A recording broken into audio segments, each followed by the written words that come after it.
for a little hell raising sometimes. You're looking for a little juice.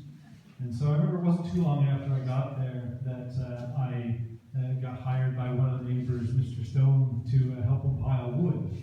And so Mr. Stone had a bunch of us over there, and we were helping pile wood.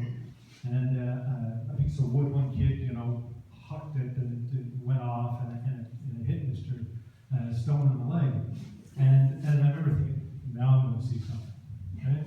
Because in Newfoundland, people have a real music in the way they talk. They have all kinds of fun things. They love to play with things. And, like I've got uncles, if something like that happened to them, they start up and they say, Lord, long, leaping, riddly-eyed, bubbly-arse, lithium-plated fire, you diabolical Jesus, Mary, and Joseph are all down in the middle, picking berries with their sandals on. So, this guy got hit in the leg, and I was going to see something. He said, ouch, that hurt. I said, I am among literal people. These are very, very, very straight-shooting people. And they're all United Empire loyalists, so they all had names like, really simple names. They had names like Stone and Door and Staters and Hill. And so us, the Newfies, and this Hungarian bricklayer named Kovács were kind of what passed for ethnic in until finally there was this Dutch farmer moved in, and so the story goes that he moved in, and he was out on the side of the road there, and he was getting his mailbox ready, right? And so one of his neighbors drove by, and Mr. Brewer drove by, and he said, howdy neighbor. And he says, my name is Calvin Brewer. Nice to meet you. And he says, yeah. My name is Joseph, and the name is Sam. Right? And Mr. Brewer says, geez, I didn't get that. Could you repeat that for me?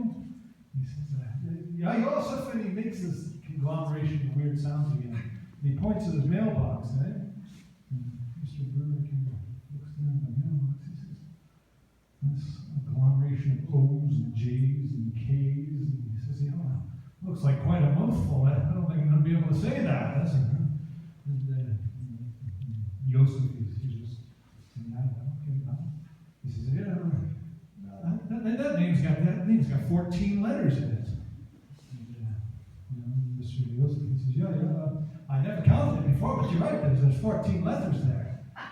And Mr. Brewer says, do you mind if I call you Joe 14? I'm not going to be able to say that name. Is that okay? And true, all my life, this guy's name, I don't know his name. I grew up with him. Everybody calls him Joe 14.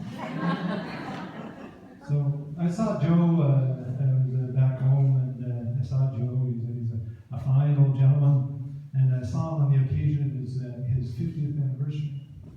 So I see Joe. I said, Joe, wow, 50 years, that's fantastic. He says, yeah, we're really happy. So wow, 50 years, that's a long time. He said, that's a hell of a long time. That's what that is. He says, wow, how did you do it? He says, well, me and the wife, lots of couples that get to the fighting, right? Me and the wife, we had the one simple rule, and that's the way we did it there. So the way we did it, we had the system, and it took care of all the fighting, we learned the fighting. I said, wow, that sounds fantastic, like, how's it work? How does the system work? He says, it's simple, Robert, very simple. We got the rule, and the way it works is, I take care of all the big decisions, and she takes care of all the small decisions. And it works just great. I said, wow, that's fantastic, Joe. I've been married a few years myself. I only hope to get to 15.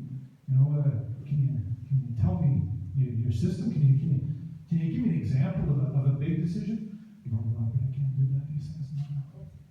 I said, I'm sorry. I'm probably priming. Big decisions are usually very personal things, and I understand. He says, no, Robert, it's not that. It's not that at all.